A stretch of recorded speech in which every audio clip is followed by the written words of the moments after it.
There was a madness in any direction at any hour.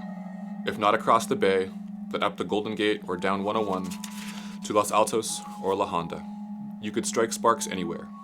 There was a fantastic universal sense that whatever we were doing was right, that we were winning. And that, I think, was the handle. That sense of inevitable victory over the forces of old and evil. Not in any mean or military sense. We didn't need that. Our energy would simply prevail. There was no point in fighting, on our side or theirs. We had all the momentum. We were riding the crest of a high and beautiful wave. So now, less than 5 years later, you can go up on a steep hill in Las Vegas and look west, and with the right kind of eyes, you can almost see the high water mark, that place where the wave finally broke and rolled back. I'm Dan McCarthy, and we are here to talk about my upcoming album entitled Some Jaded Atavistic Freakout, featuring my band Songs of the Doomed, which performs all original music inspired by the writing of Dr. Hunter S. Thompson.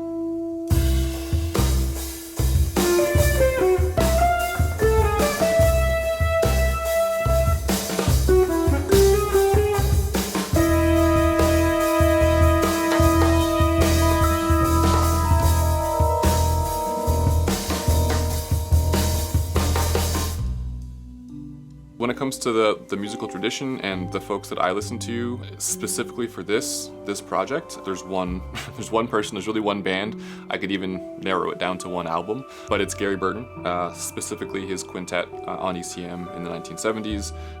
Very specifically, the album Ring, which features himself on vibraphone, 2 guitars, which might sound familiar. I will always remember getting this album for the first time. I just started playing vibes, and I knew Lionel Hampton, and I knew Milt Jackson, and like the ding, ding, da ding, ding, da ding, like the swing jazz. That was my entire understanding of vibraphone. And my dad used to go to flea markets a lot and go through the used CDs and stuff like that, and he found this Gary Burton quintet CD called Ring. And I put it on the CD player and listened to the first song, and I was like, this is awful. And I didn't come back to it for probably a couple of years. And I remember putting it on a couple years later. I listened to the whole thing all the way through, probably 3 times. I was like, this is amazing. It very much aligns with like when Hunter was doing his best writing. And so like that whole era, that, time and place of the world, as Hunter would say, was very inspiring for art. And I feel like that era specifically resonates with me.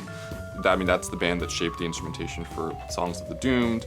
I just loved the different colors and textures you could get with the 2 guitars, and I've listened to that album thousands of times now.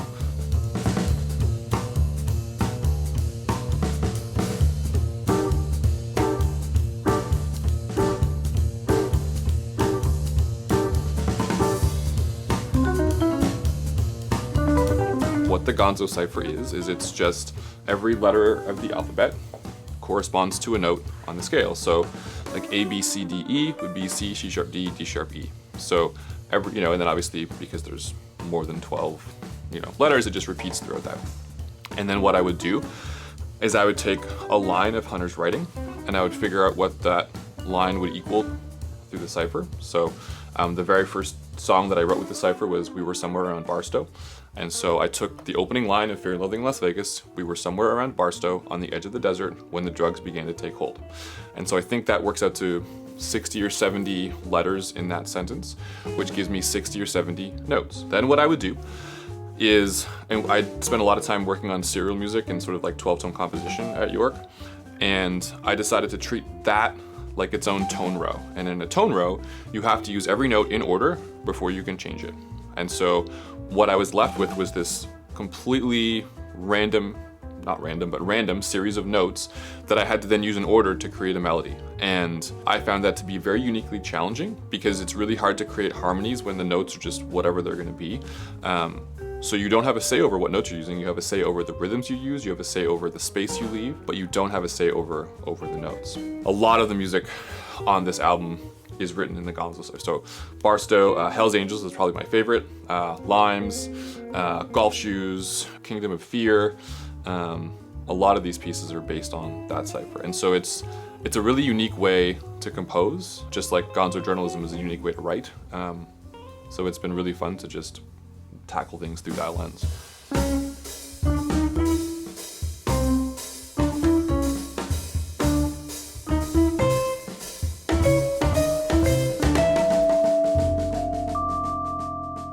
I've known Ernesto for a very long time.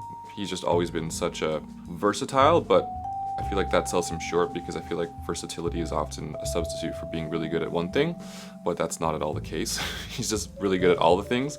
So I just emailed him one day, it's like, hey, I have this idea for this project. It's probably the most niche project you're ever gonna hear of. I wanna write a bunch of music inspired by the writing of Hunter Thompson, and I wanna play it in the style of 1970s Gary Burton ECM records, as niche as you can get. And he's always open to it, like, okay, cool, that sounds great. Like, all right, well, let's do it.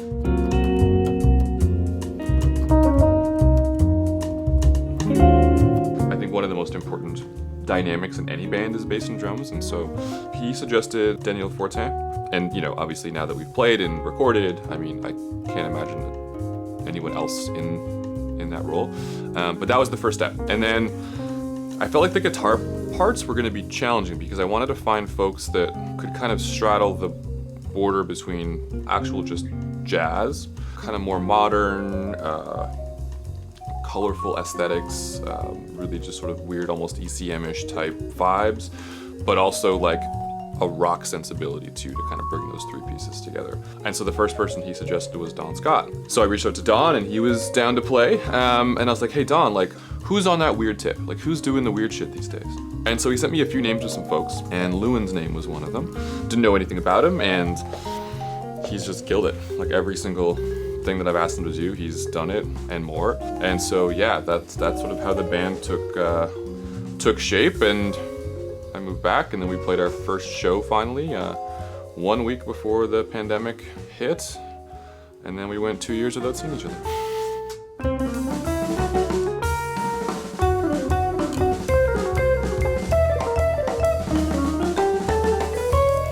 So I've known Mark, I guess we're coming up on 30 years now. I trust his opinion on sound more than anybody, period. I know that he's gonna give me his honest opinion, not only in terms of just sound engineering, but in terms of like vibe is not there, or if the playing is not good. And so to have Mark there to be like, this works, this doesn't work, is just key. And I told him this yesterday, I don't think I could have done this album without his help, because I just, knowing that he's there, it's like my safety blanket. You know, like I know that it's all gonna work out, and if it's not, he'll just tell me and we'll redo it, and then it'll work out.